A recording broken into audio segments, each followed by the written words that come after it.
Hey guys, I'm Andrea, and welcome to episode 19 of Careers Are Weird. How are you guys doing? I'm loving the feedback. Appreciate you all, and thank you for following on Spotify, Apple Podcast, and YouTube. I'm not even delaying this intro because I have so many questions today, guys. This week, I'm joined by someone who's such a helper and giver to society through her roles as an elementary school teacher and a personal trainer. Literally, she's out here making kids smarter and making adults fitter. But she's also crazy enough to currently be doing the millennial thing of training for a marathon, which I just cannot comprehend. I met Harley a couple of years ago here in Dubai at our old gym, and today's going to be such a fun catch up. Harley, hello. How are you? Uh, Where are you? Hello, how are you doing? No squats Uh, for no squats today, hey? oh my god, I've um, skipped every leg day. avoiding it. I am here. I've left Dubai now, and I'm in the UK for a moment. So I'm just figuring things out because it's the plot twist of Careers Are Weird. Because at the moment, I'm entering funemployment. Yes, I'm so glad you Woo! put the F in front of it. Guys, if you know me, if you're ever unemployed, I'll always tell you to put the F in front of it. You're not unemployed, you are fun employed. Which Way. means it's so fun. But that means you've taken my first question. I was gonna ask you, what's your current job title?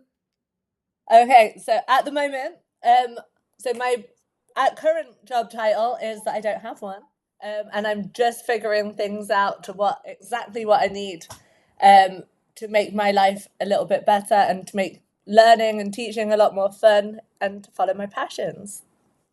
So, describe a day in the life of this role. Of fun employment. So generally, I because like you said, I am into the gym and I do like training, and I am training for first a half marathon, which will be my second one, and then we're gonna see how that one goes before I might sign up for the Dubai marathon in January. So because of that, I start my day. Usually, I'm training at 7 a.m.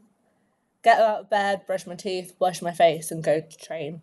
Um, After that, come back. Do you know what I've been enjoying the most out of the fun employment?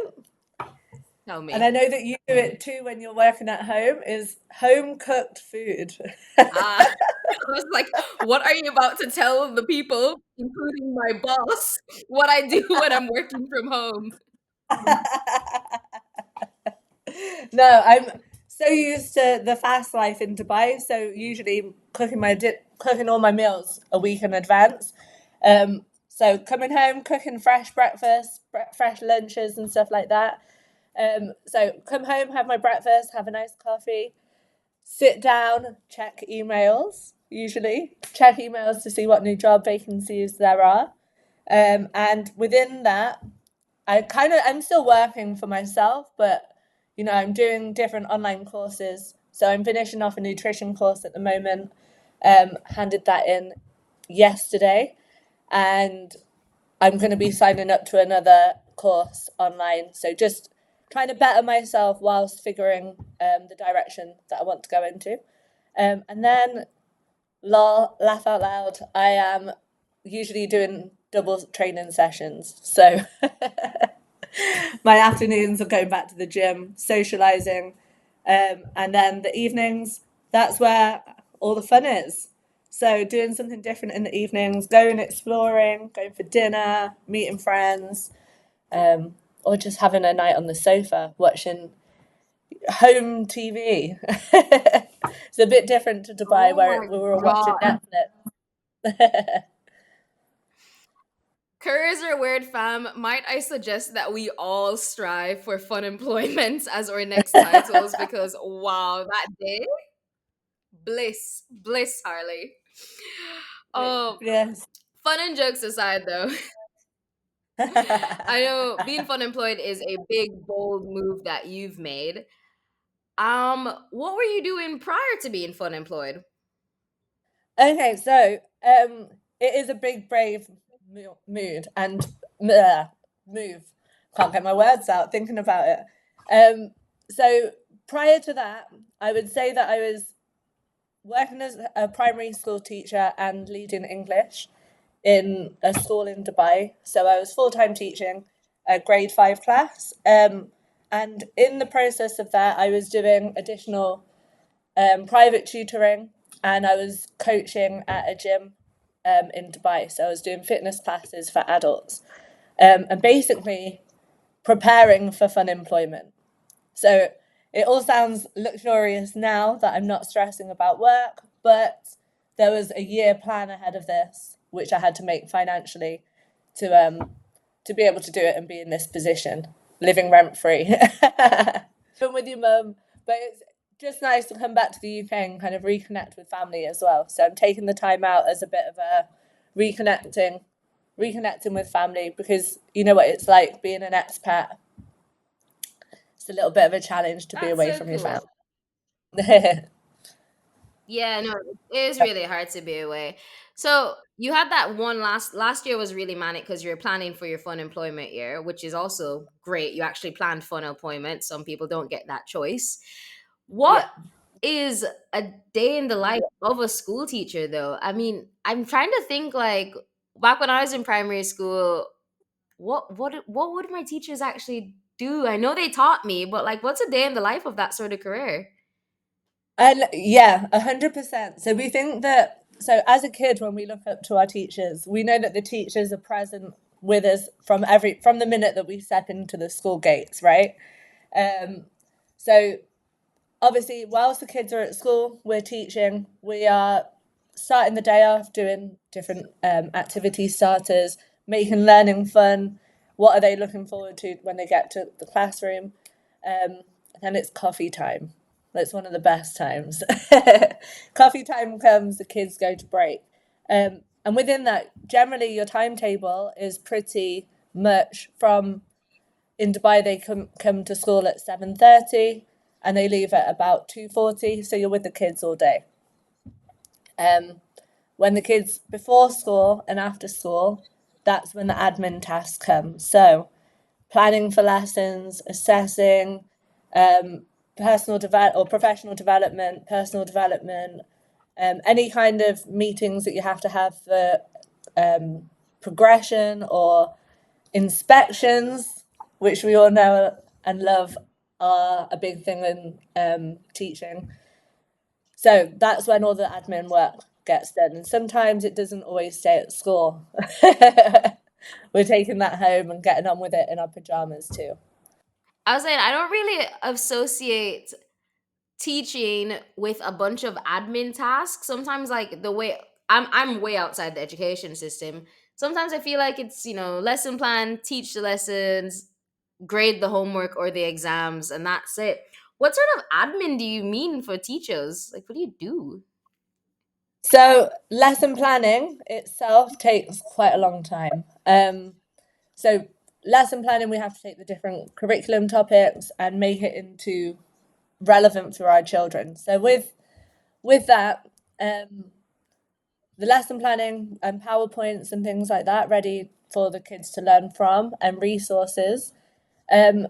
Well, after that, we have to do our marking. So we're going through all the books, and there's a lot of feedback marking. Any teachers listening, they'll know what I mean by we'll have different pens. So we've got a green pen. We have to mark, and we'll be marking and giving feedback that's relevant to the children's work, and they'll respond to different marking and different coloured pens, so that when the inspectors come and when the teachers, we can see the different progress that the kids have made. So while after that, what other admin is there? I can't even think. Um, Curriculum. So we'll be looking at the different curriculum and seeing what's relevant for the students in our school, because in the UAE particularly, it's different if you're teaching in the US, because you can just follow the US curriculum, or the UK or Australia, for example. But in the UAE, there are still a lot of adjustments that we need to make to the curriculum to make it suitable for students from all around the world to be able to access. So we'll be making edits on the curriculums as well. So when the kids are at school, that's the fun part. That's when you can make learning engaging, make it fun, make them laugh, and usually they'll pick it up, and that's the good part of it. Yeah, that's a lot more work behind the scenes than sometimes I think you just don't see it. As a student, I didn't see it, and then now I work in like private sector, so I've never really seen the behind the scenes of education. Though I've got so many teacher friends that do work in Dubai. But you see, Yeah. all those responsibilities you've just laid out there, that's you with 10 years of teaching experience, and that was, I guess, your final year kind of responsibilities. Go back to like your first year in teaching. What was a day in the life like? I don't know, first class, first school. What did you do for a day there? Oh my goodness. The first day in I can remember very vividly. So, my first class, and I think I was 26, 25 at the time. And I can remember the kids coming to me and me being like, oh my goodness, I've got 32 children and I'm responsible for them. Um, but of course, I think if you're going into teaching or you are a teacher, you've got that natural ability. You want to make learning fun. You're excited. You're a big kid yourself. So, finding the curriculum goals that the children need to learn and finding a way to make it fun. So, starting different games, trying to make the like different activities engaging. But I tell you what, it was it was a life changing experience for me having the responsibility and being and almost growing up a little bit, having to look after them myself. And it's not only about me, it's about these 32 smiling faces at me waiting to learn. So it does make it all in super enjoyable. Um, but it was hours and hours and hours of thinking, how do I entertain them all? How do I make fractions fun? How do I make capital letters enjoyable? And that's when you get creative. Oh my god, yeah.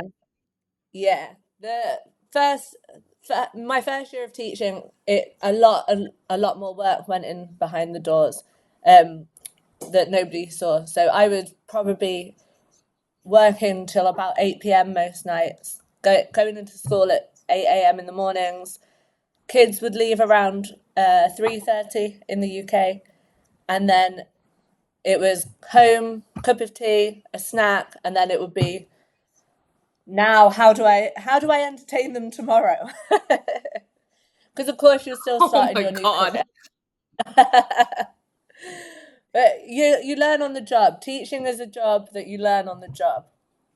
So you get better at it as time goes on. I'm so stuck on that. You come home from one day and you sit down on the couch like, how do I entertain them again tomorrow? Yeah. Madness. I have a headache. Stop. So then, what did you study to even get into teaching? Um, so so I did not enjoy school, which probably surprises you. I think a lot of people have when they go into their careers, they have a reason why they've picked this chosen career.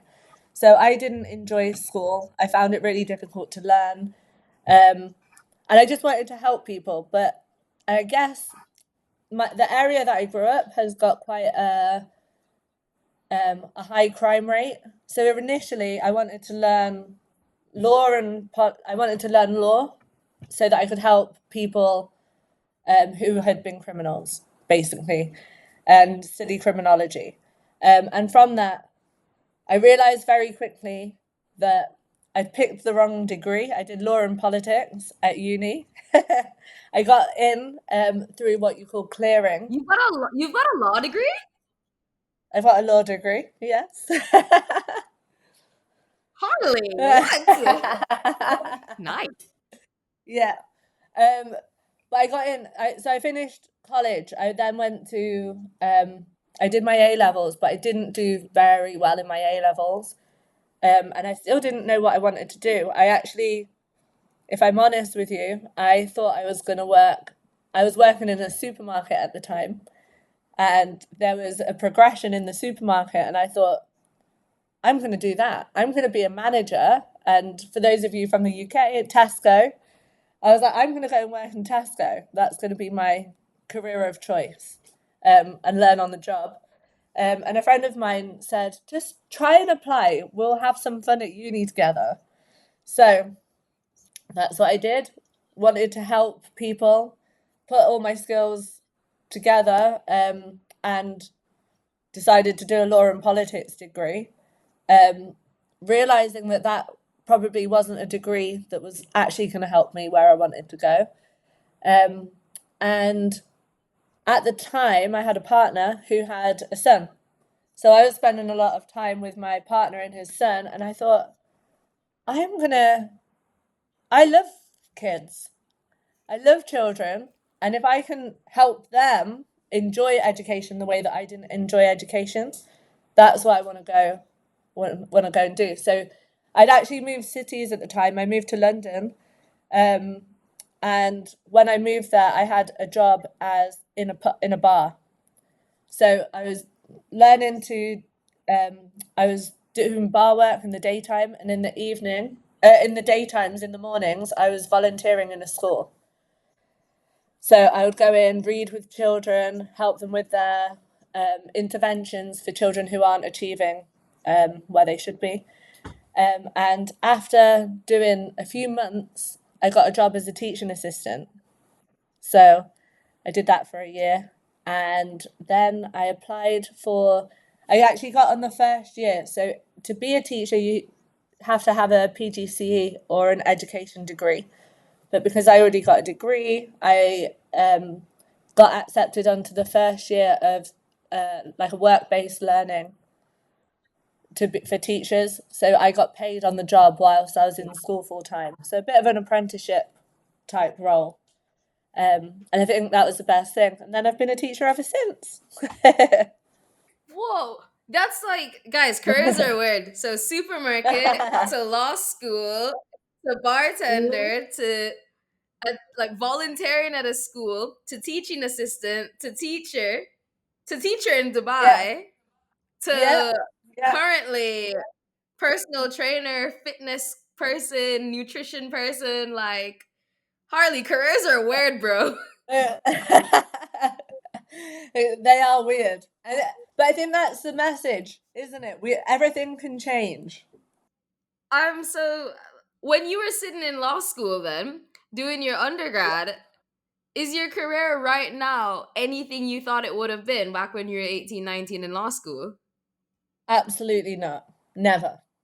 Never. I was lost at that point. I had no idea what I wanted to do. Not a clue. And now I look at I think, if I'm honest with you, I remember the day that I told my mum that I was going to be a teacher, or that I was going to even that I was going to go to university. Um, my mum was on holiday the day that I got accepted into uni, and I was leaving in 3 weeks. So I rang her, I think she was in Spain, and I said, Mum, like, are you free on this date? And she was like, well, I think so. Why?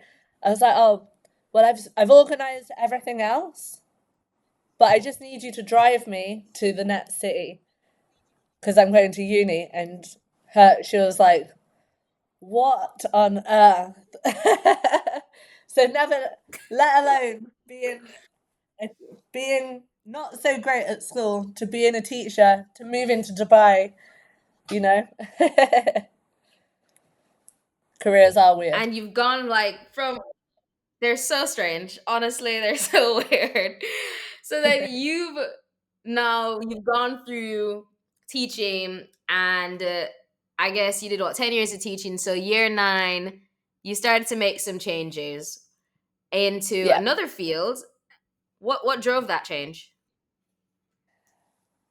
My own passion for health and fitness, and seeing how the joy that brings health and fitness to me, and the passion of making progress, and how that I think that can bring joy into everybody's life of all ages, and having another project for them to work on as a whole human.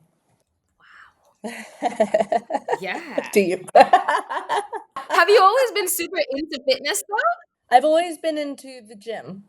Um, and but I will say that I think I always went to the gym with the view of being slim. That was pretty much it was all for appearance. And I didn't really know much else. Like at school, I was part of the netball team, and I continued playing netball through when I was after that as an adult. But really, when I couldn't get my nails done, I stopped doing netball. And it wasn't until I'm sure that you know very clearly how fun fitness and how much of a big part of Dubai life fitness is, because it is for you as well. Yeah. And it wasn't really until moving to Dubai that I kind of changed my outlook on fitness from making it for aesthetics to more performance and more social and more having like a fitness family and friends around you who do the same things. And I think that's where I began to think I could move this to a more of a career started and came into place. Nice. So, when you say make this now more of a career, are you planning to be like a full time PT? Are you a full time PT now? I guess. So at the moment, no, I'm still unemployed, funemployed. I Fun, am fun going employed. through funemployed. I'm going through the process of meeting a few people. I've actually, after this interview, I'm going to be meeting, going down to a farm fitness place, where we've had some discussions about working together, and how we can work as being a personal trainer, being a group fitness instructor, but putting my own sparkle on things. Um, and I think my own sparkle would be having a look at combining the teaching side and working with young people and getting them how to promote getting Hmm. them into fitness. So that's kind of the direction that I'm hoping to go into. While probably I will be supply teaching to bring some extra income in while I'm building up my own brand, Yeah, I guess. yeah. Building your own business and community. That's the dream, isn't it? Just to do what makes you happy. Exactly. I think the moment you start making I after working so hard last year, and I know that we all have to work for money, but realizing that if you can make your work not feel like a job, that's what we all need to make life a bit happier. So I'm sick of having that alarm on and being like, oh, I don't want to do that today. Yeah, fair. Sometimes the greatest joys are a slow morning. If you can pick what you do with your morning, you're winning at life. Absolutely. Absolutely. Though I am So, jealous of you guys and your 6 a.m. runs at the beach at the moment while the UK weather isn't as good as normal. well, I go running twice a week on the beach, guys, and people think I'm a runner now. Like, no, no, no. Hey, who'd have thought it? I remember you telling me, wow, you're a runner. And it didn't take much longer. Now you're So consistently running. I'm just gonna cut this part out the episode. Um,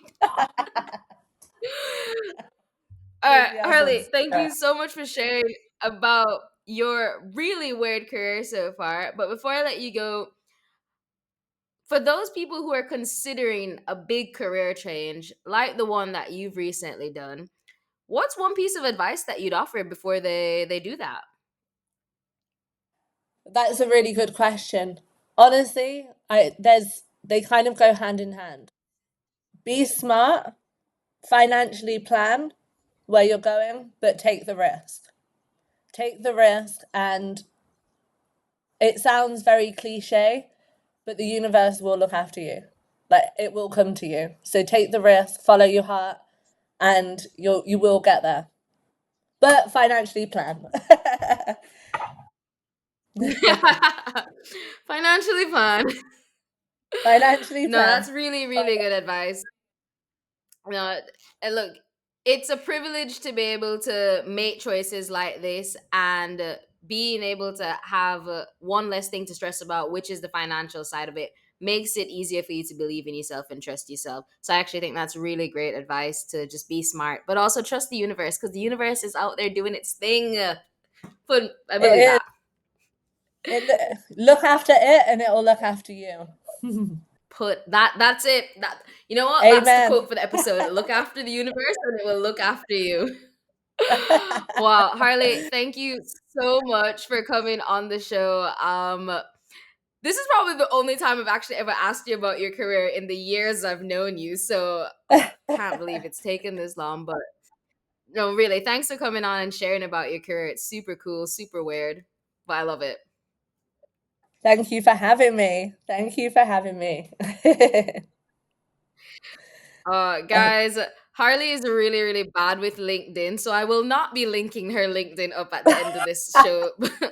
what, what I will say, though, for everyone listening, thank you. I appreciate the support. Last thing before you go, I'll ask all of you to follow the podcast on Spotify and Apple Podcast and leave us a 5-star rating. And if you're on YouTube, subscribe and give this episode a thumbs up or comment. Comment any questions you might have for me or Harley.